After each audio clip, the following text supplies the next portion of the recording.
Welcome back to Selling Circular? Welcome back to Selling Question mark? Circular. Yes, let's do it. We're jumping right into it. We've got another great episode coming. We're going to be talking to Stacy Savage later, the trash talking Texan, who I love the attitude. It's great, and she does She's a lot of great stuff so on LinkedIn.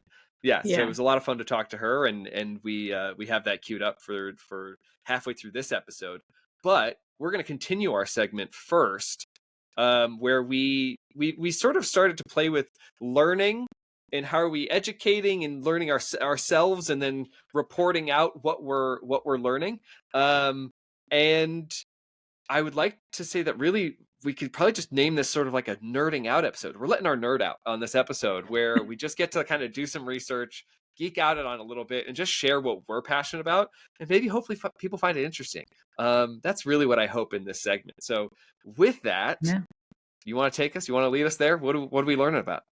Yeah. So I guess maybe even just starting with Stacy Savage and thinking about what she's going to talk to us about, which is the world of zero waste and trash. And the reason that she's a consultant in the zero waste world is because it's an ecosystem of various players. And if you are seeking, as a business or an organization seeking to move to zero waste, you're kind of in this world where you have to navigate who's who can provide what services to you, what is the ecosystem that's around you to support the goals that you are trying to achieve. And transitioning from a linear to a circular economy is not simple because of this like ecosystem or systems in general. And I think that's kind of one thing I wanted to touch upon is I'm not going to go deep into systems thinking, but that's a thing that's out there. That's a study. A whole nother topic that we can get to at some point. Yes.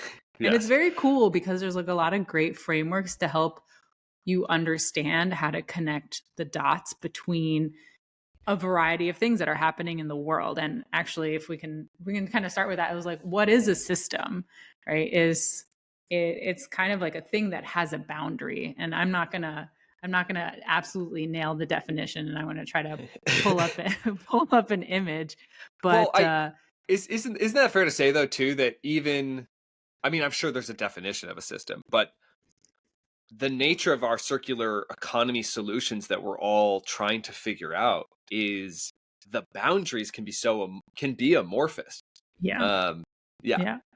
And so like I do have one definition pulled up, so I will refer to that. But like if I tried to do it on my own, I feel like, oh, what is it? You know, it feels a little bit effervescent.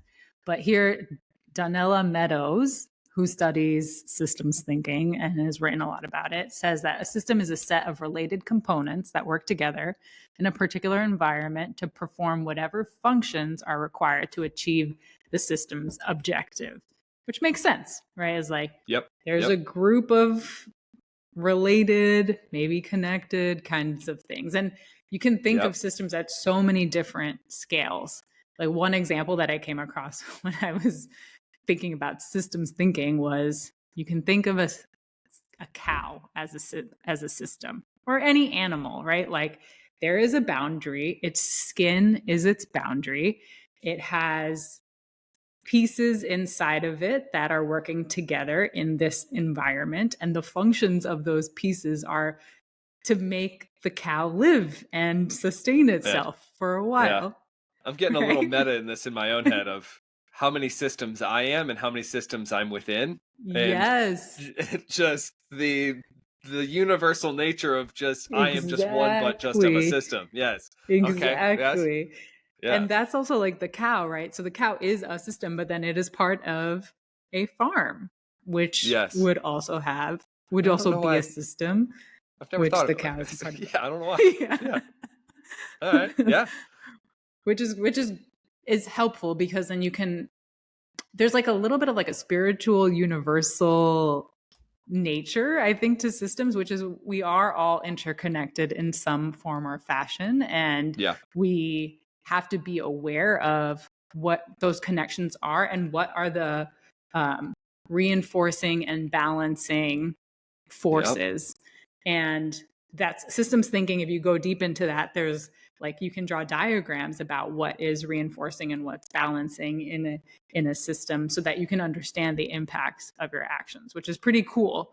Because it turns something philosophical and seemingly abstract into just like paper and pen and something really simple. And an equation. I mean, it's an equation. Yes. Yeah. Exactly. Yeah. And if you get into like material flows and like urban, I forget the terminology. It was almost like urban ecosystems or something like that. Yeah. There is like what comes into your city, what's processed, and then what goes out, right? That's like a study also in and of itself. Which we've seen, and I hope I'm not leading this in any way or distracting us, but when you start to see that a lot with industrial symbiosis, the early predecessors of circular economy, of really plotting and mapping these systems and processes and ecosystems of just an industrial process of where these material flows go.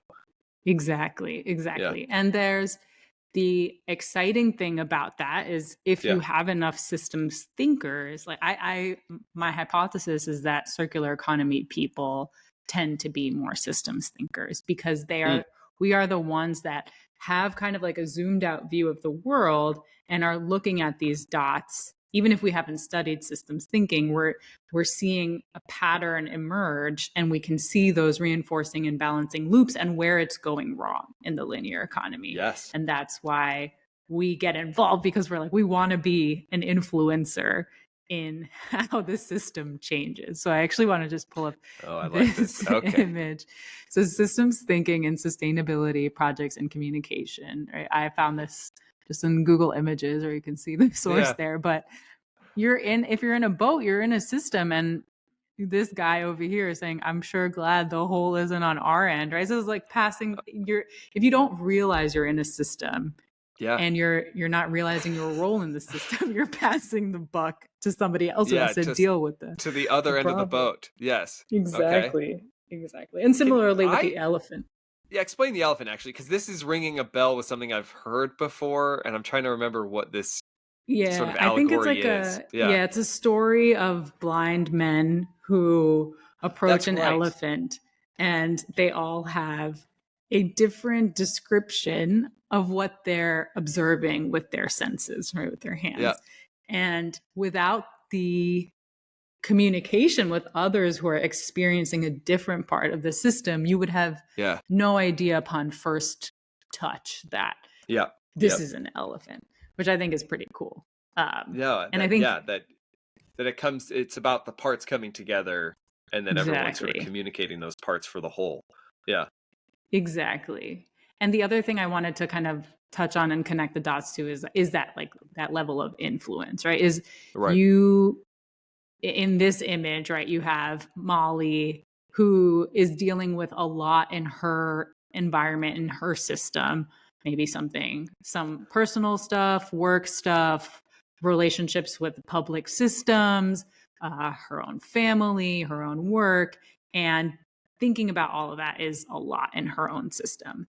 But if she's able to influence what her system and her kind of scope or sphere entails, then she feels like it's manageable. And she could also influence the system by choosing to focus on something in particular, right? So she's aware of what's going on, and then she's making a change for herself.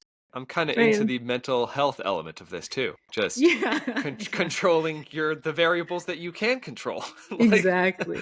And so I think that's also interesting in circular economy. As circular economy practitioners, we see that system. We want to influence, but we only have enough or a specific amount of influence, or we can't have total and control influence. So we're each, like, for example, Reaply is picking the lane of aggregator of supply and demand in business contexts where organizations have surplus, right? That's like a very specific thing. And other guests that we've had on the platform have picked a specific lane to influence. And I guess like that's how we get to a circular economy, is that we need more and more of these like focused influencers. Well, I love where you're placing me in sort of my own entrepreneurial journey here with Loop Layer of really defining, and where I guess I'm drawing my boundary for the company is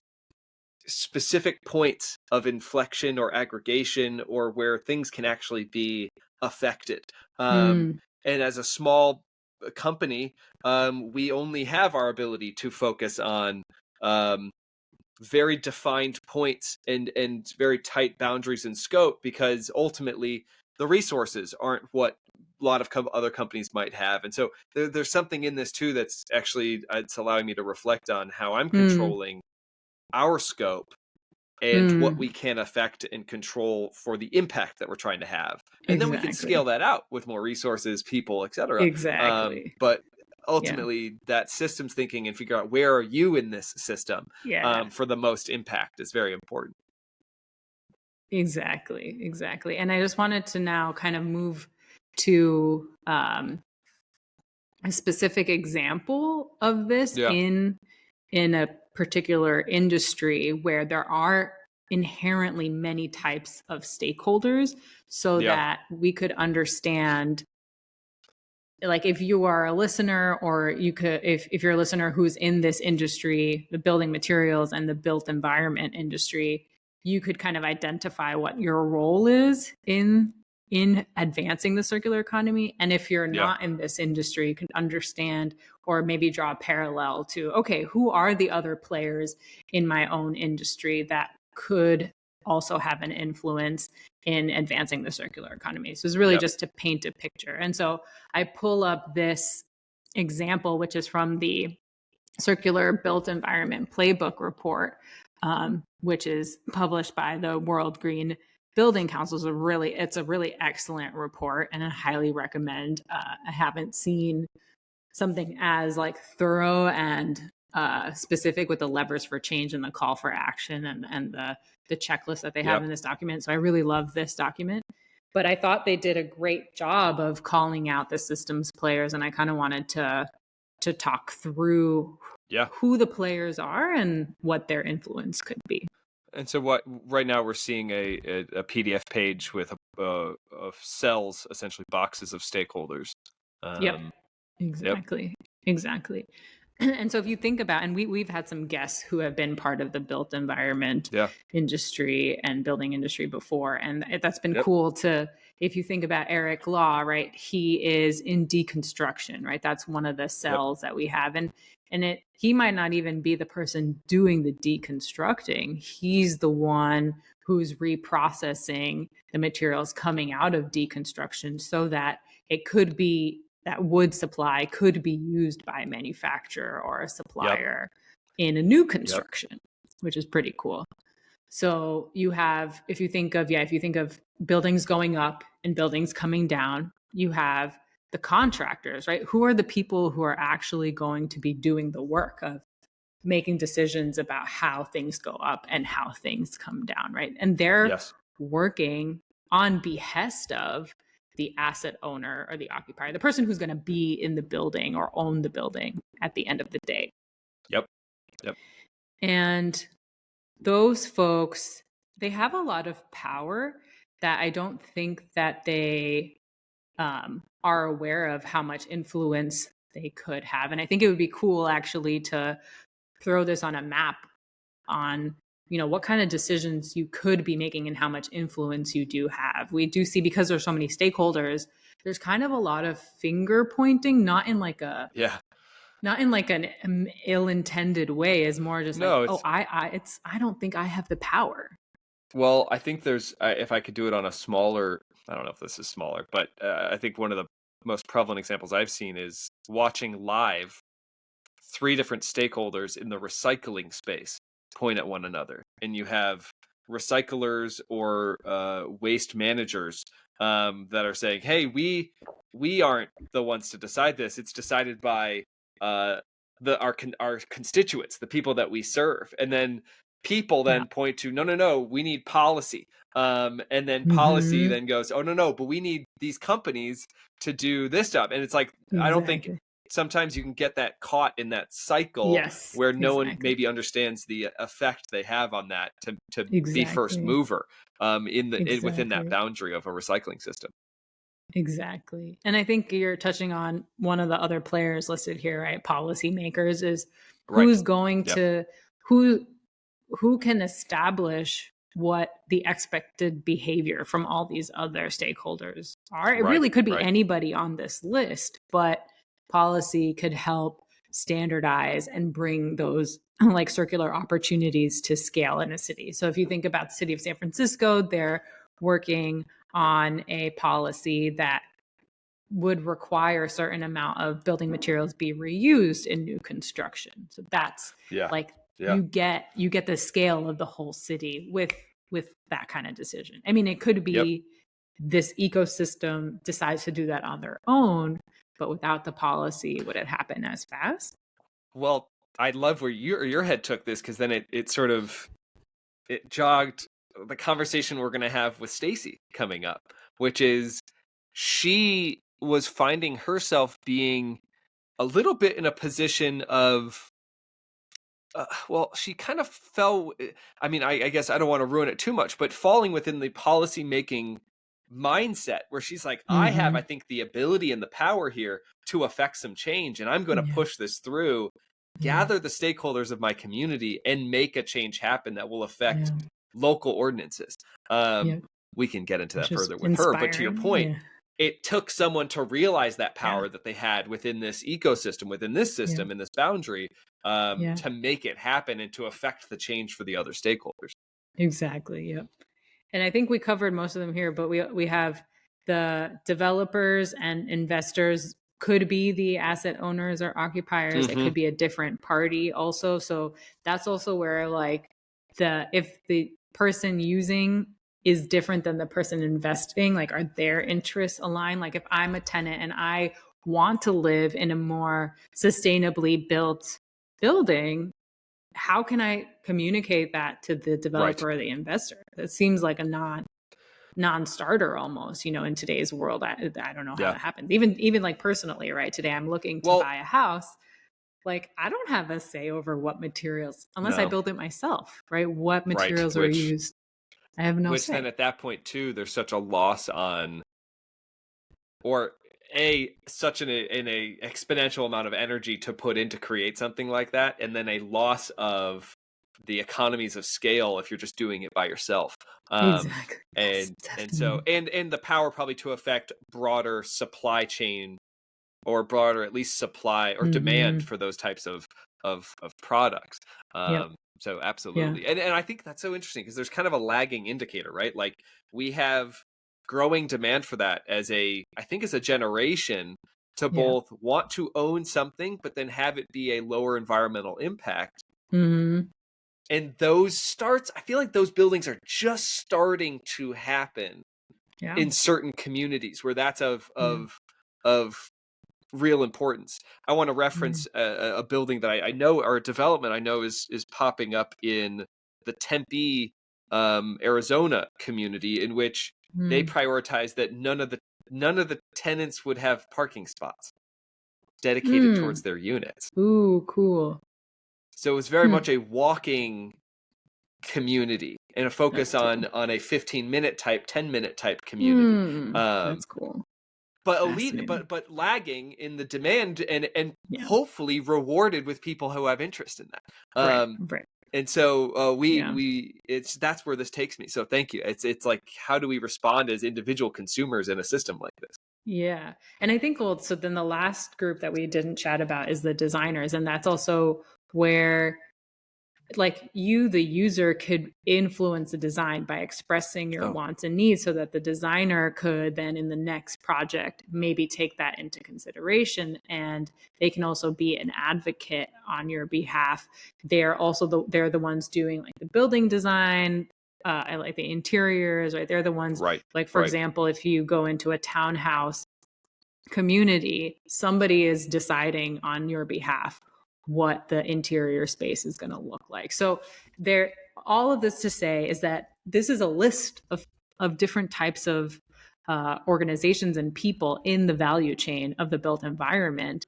And unless like we can self-reflect and see ourselves as a system and the influence that we have on each other, then we continue to work in silos. So that's really the like ask. Well, one more thing to throw in there, if I may, because this is exactly what and it's someone we should actually have on the show, which is Annie Bevan of Mindful Materials, which is kind of getting towards, and I'm using their reference that they make in their own materials of herding cats, the herding the stakeholders of these groups to make these collective actions towards positive impact. And that sometimes it takes that convener to do that. And we've talked a lot about convening on this podcast, but it's organizing these exact stakeholders. Yep, exactly.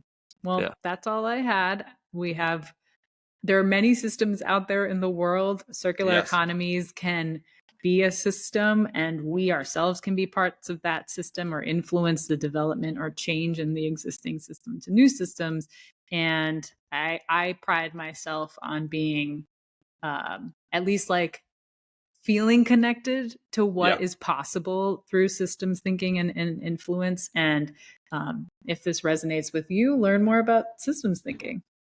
And with this next guest, Stacy, she does a great job of sort of breaking down her own role in her community and how she thought she could impact her system, and enjoy it. We're going to jump right into it right now. Thank you for sharing this. We got to nerd out and get this out, and yeah, we're going to keep this going. I like learning these new things and putting things together. So thank you for sharing this. Stacy Savage coming up next. What I love about your business is that you started in 2013, and this wasn't the most common talk track to think about zero waste strategies, even circular economy strategies in 2013, because it was just really coming out of a lot of green still conversations. Sustainability was being pushed, but zero waste was just sort of on that advent. Why were you ahead of the curve? What was your sort of thinking there on saying, you know what, this is where I want to be, and this is the business I want to start? Well, it's funny because that was never my initial intent. I never saw myself as a business owner, ever. I always thought I would have a job. I would work with somebody. I would have their salary dictated to me. I would have their schedule dictated to me. I never saw myself as an entrepreneur or a solopreneur or whatever you want to call it. An ecopreneur was what I became. And I was actually sitting in my car one day at a stoplight, and I was just like dazed and doodle-doo, just daydreaming. And all of a sudden, waiting for the light to change, it just smacked me upside the head and said, Stacy, you need to be a business owner. Something just jolted right through me and woke me up and was like, I had this epiphany that, you helped pass the local Austin ordinance for recycling, for business recycling. You helped pass the local ordinance for curbside composting for residents. You helped pass the local ordinance for single-use bag ban. You helped pass the local ordinance for the construction and demolition debris recycling ordinance. You helped pass 2 key pieces of statewide legislation for electronics recycling for computers and TVs. It took on companies like Dell and Panasonic and the state legislature that is not necessarily known for environmental friendliness. And I just thought about it, and I said, the lawmakers, the city council members, their aides and their staff, all the heavy hitters in the environmental nonprofit movement across the state, the haulers, the processors of the materials, the recyclers, the composters. Why aren't you the hub for zero waste go-to resources? And so that's what I did the very next day.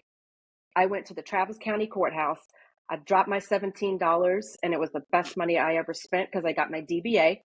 And then I went back home and just started brainstorming everything that I could around zero waste. And, like you said, sustainability was this kind of nebulous term.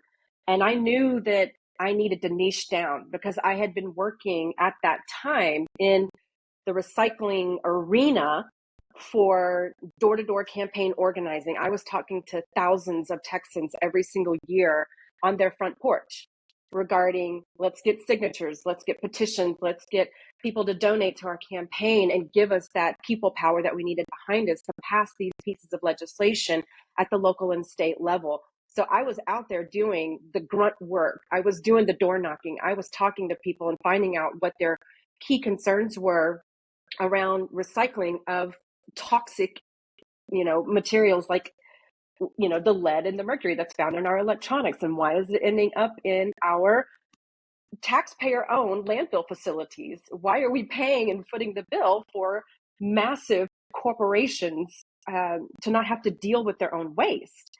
And so that's whenever we started doing this brainstorming around extended producer responsibility legislation that had already been passed in other states. And we mirrored that, and we got Dell on board. In 2007, we got Panasonic on board for TVs in 2011. So it was, I knew that the waste aspect was the way that I wanted to go, because it's what I had the strongest foothold in, and it's what I was most educated around. And I knew it's what businesses were least educated around whenever it came to their sustainability planning. So we talk about energy, we talk about water, we talk about infrastructure, we talk about optimization, but nobody wants to look at waste. Yeah. You throw it away. So tell us, it goes somewhere. Where's the way? We're on. Go ahead. Tell us what your business now does after that very cool, amazing origin story. Really cool to hear about all the political work that you've done. So who do you serve now, and what services do you provide to them, especially because assuming they're the least educated? What does that look like? Yeah, so we serve businesses of all sizes because all businesses create waste, and zero waste is scalable. And so you can, really bring it up to a strong level, all the way down to, very small mom and pops who just want to get the basics in place so that they're at least compliant with the local ordinance, maybe that they have to adhere to.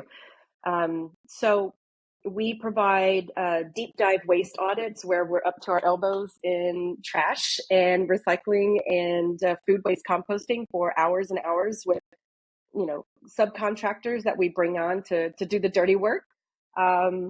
We'll do the staff training in person or virtually. We'll do, build out your green teams and help them come up to speed with what the key concepts are and how they can help influence their peers within the business structure and help make the programs that a company already has in place, like recycling and food waste diversion, successful. And that influencer piece of it is really kind of one of the key pieces that we look at as far as how successful is something going to be, because if you don't have the employee buy-in, your programs are gonna they're just gonna be a joke, unfortunately. And so we don't want that. But we come in and we do a full assessment, top to bottom, side to side, diagonally. We'll look at your purchasing practices and your hauler contracts and make sure that you're not paying them to cart air off your property. Make sure that everything is optimized, maximized, that we're using everything to the fullest effect within that contract, and that you're not being taken for a ride. So we look to plug any money leaks within your operation. And then once we're done with the full assessment, we go back to headquarters here in Austin, Texas, and we do a report that kind of just customizes an entire zero waste master plan for your facility. And then we help you implement as well. So we do kind of after on-site care for customers. So where we'll kind of guide them in implementation phases, help them roll out their training and develop that out specific to their industry and the lingo that they use within their industry or their particular office in that particular city or whatnot. So it's very customized. And then we offer true certification, which is kind of like LEED for energy and water, but true is for zero waste. So we are certified to do that and working with several customers right now to implement that. I loved your influencer point there on your educating, and that is so important for any employees at an organization, because the first question probably is like, why are we doing this? Why is this important? All of those things that we always hear about. But you answer some of those even when sort of on the digital platform where we first met, which was on LinkedIn. And I love that education starts with the content you're providing, and influencing people to contact you or even just think differently.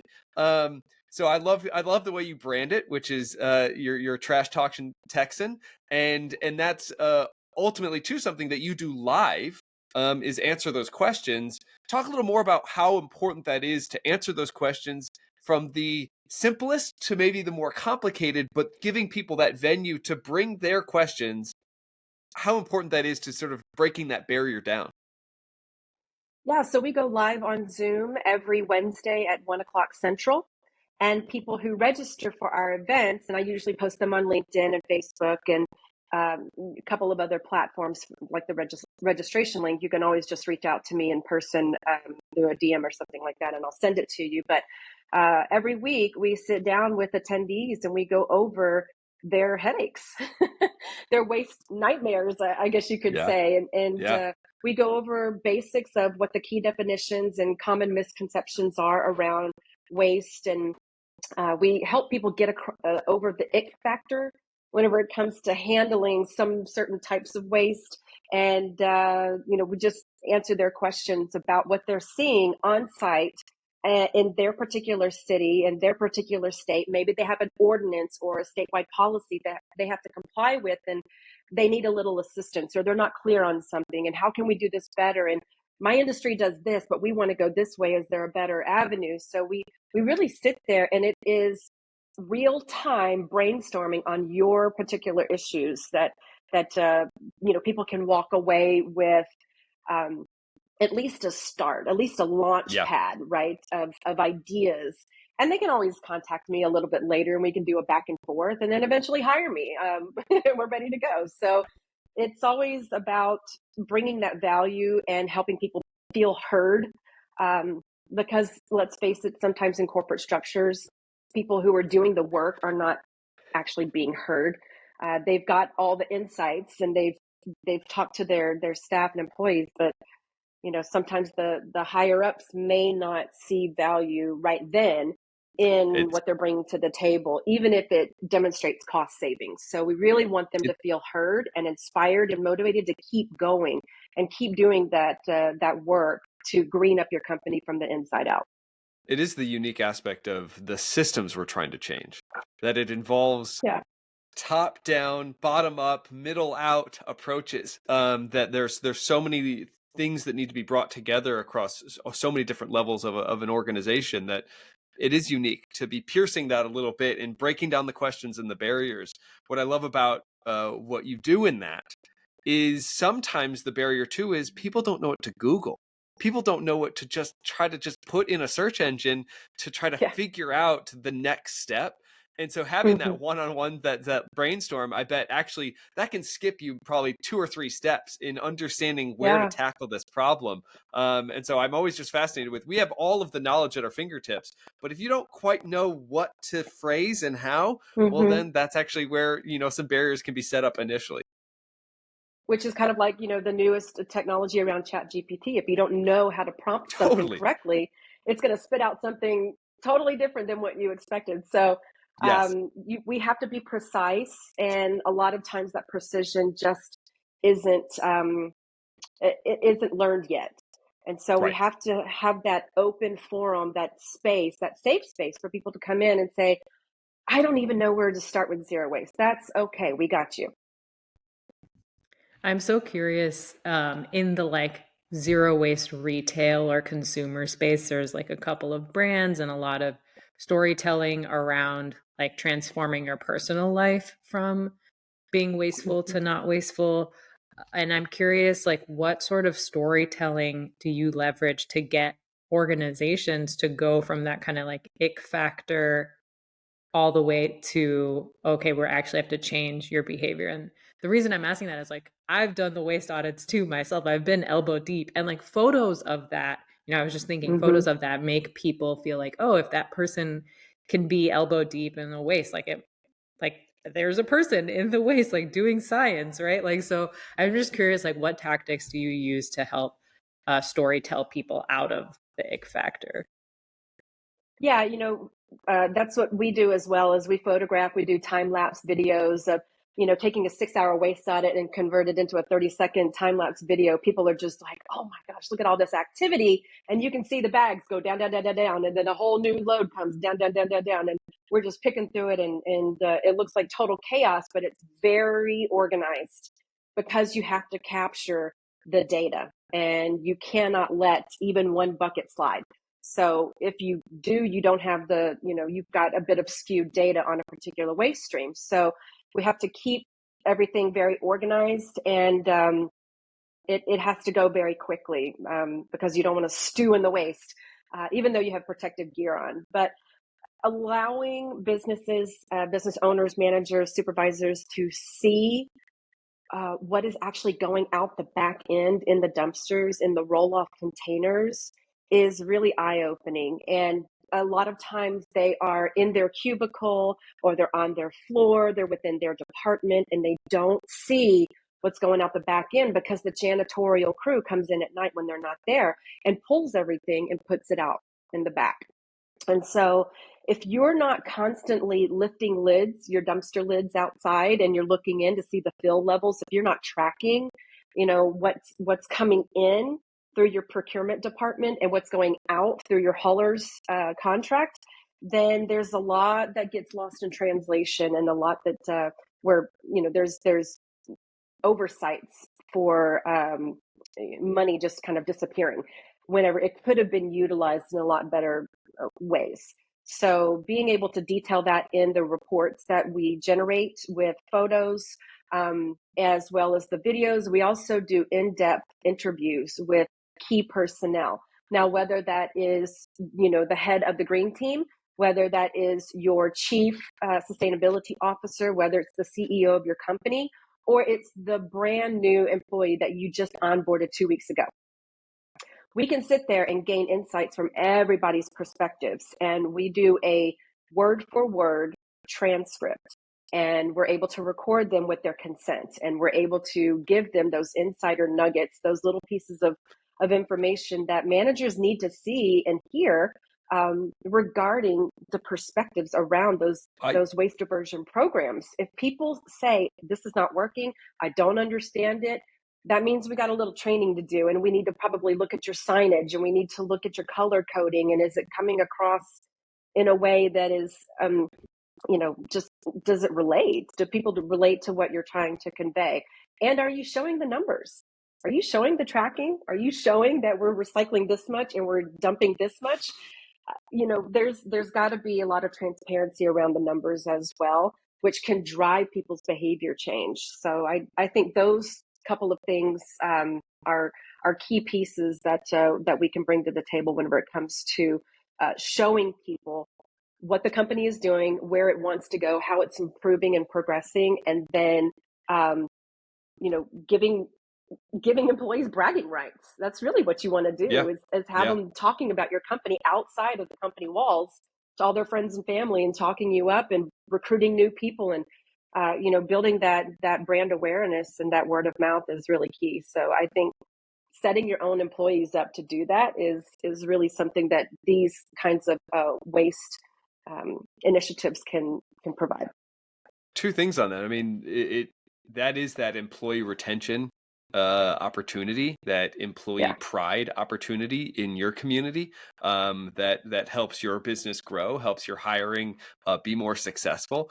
And it's kind of, we talk about it, but it still is always not sung enough, I guess, in our industry, and for people to really understand that the next generations are looking for purpose, are looking for pride in the work, and they're looking to contributing towards benefiting our natural systems and even our social systems. And so that's so much a part of this.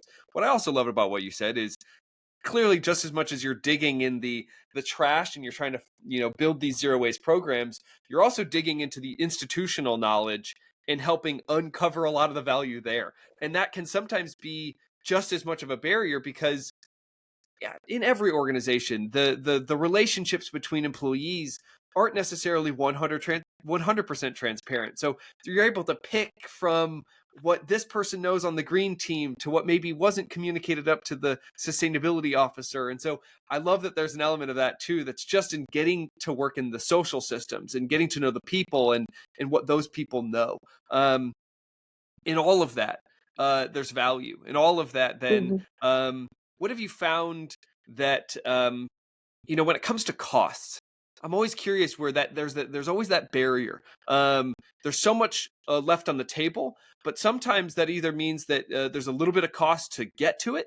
How do you cross that barrier? Because that can be so much of a barrier for so many business owners to say, "Oh, I'm too intimidated by that initial cost," but there's so much green pasture ahead if they do. How do you help hurdle that? And really, if you can't tell, I'm really asking, how do you sell circular? How do you sell zero waste? And it's like, because that's a big barrier. Yeah, I always make the case for zero waste in an economic sense. It's always about economics. And if we can afford to do X over Y over Z, and if we don't do X, we'll never get to Z, and we're going to lose a lot of money along the way. So we can quantify, if I can take your hauler agreements, and if I can take your monthly invoices, and I can take a look at what you're paying currently and show that, hey, we don't need 17 dumpsters. We need maybe 12. We don't need 6 pickups a week. We need 3. And because we do the waste audit, right? We understand the baseline measurement first, and then we take a look at all your hauler contracts and be like, whoa, you've got way too much service. You are overpaying in a big way. Remember whenever I said carting air off your property? This is exactly what I was alluding to, is right sizing your service agreements for your actual business needs. Because once a business comes into a building, they have to reestablish new hauler agreements, right? A new hauler has to come in, or they'll service, it is the same hauler and they service the same properties day in, day out, and you get the arbitrary number of what the last guy had. And so if you're not sitting down and doing that deep dive, like you said, then you're probably getting taken for a ride on your expenses. So that's a way to save money there. And any cost savings that you do experience can be funneled into your new programs. So you're spending the money anyway, so why not just divert it right over to your diversion programs? And it's important, though, whenever you do establish new hauler contracts, that there is a clause in there where fluidity and terms of agreements can be changed on an as needed basis. So maybe you're going to need a lot more service pickup during the Christmas holidays because of all the parties in your office, right? Think about college campuses and the move out and move in process that every single semester happens.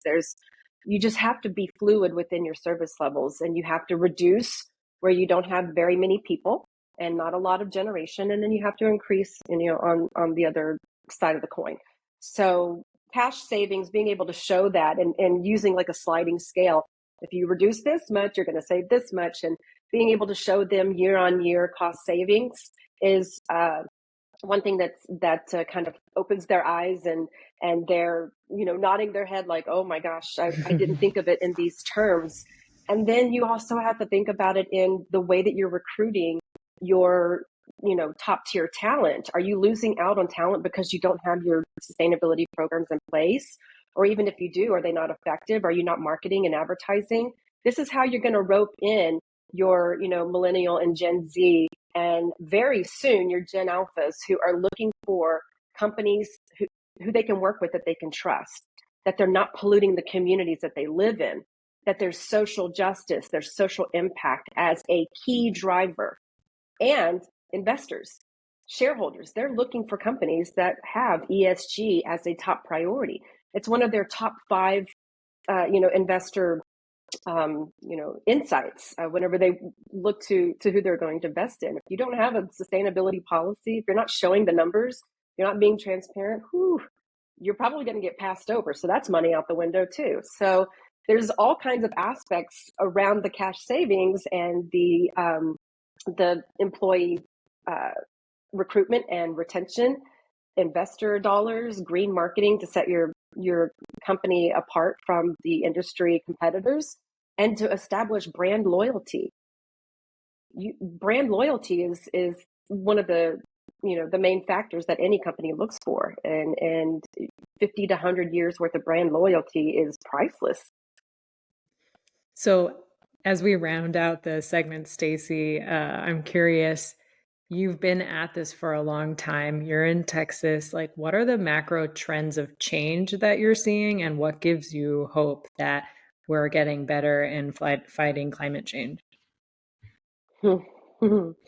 That's a tough one to answer from Texas, because we have almost 200 active landfills, and we have a highly conservative legislature.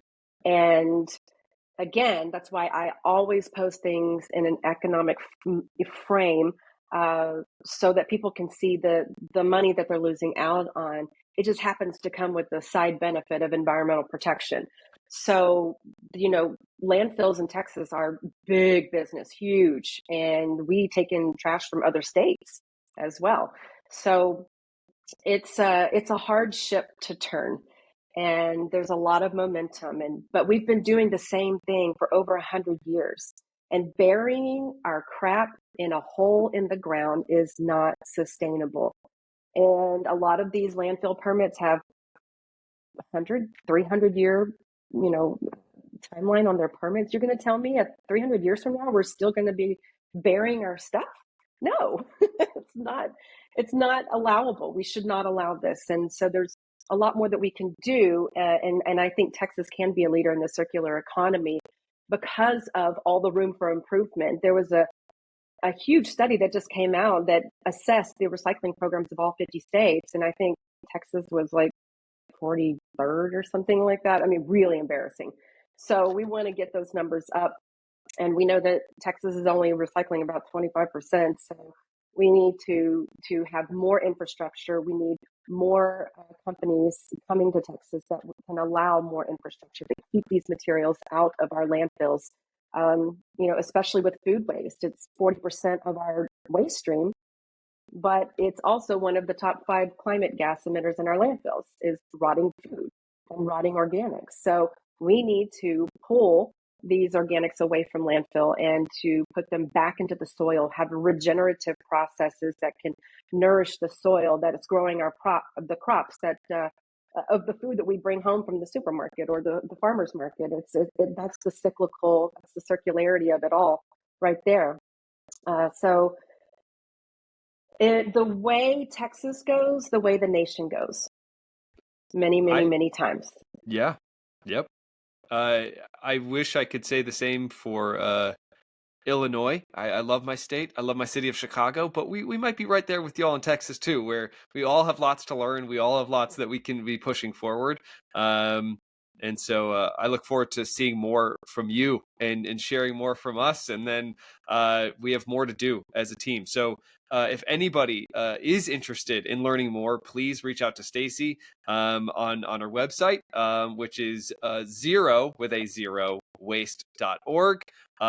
Stacy, thank you for joining us. Thank you for the content you put on LinkedIn. Sure. Please message any of us on LinkedIn. Again, this is fun, and we have a lot of good stuff ahead. A lot more good work, and so there's lots of positive stuff. Yeah, we could have gone for another 2 hours, I'm sure. Exactly. Thank you, everybody. Thanks for listening. Stacy, thank you so much for joining us. Thank you. Appreciate it, Garr. Bye, Sabira.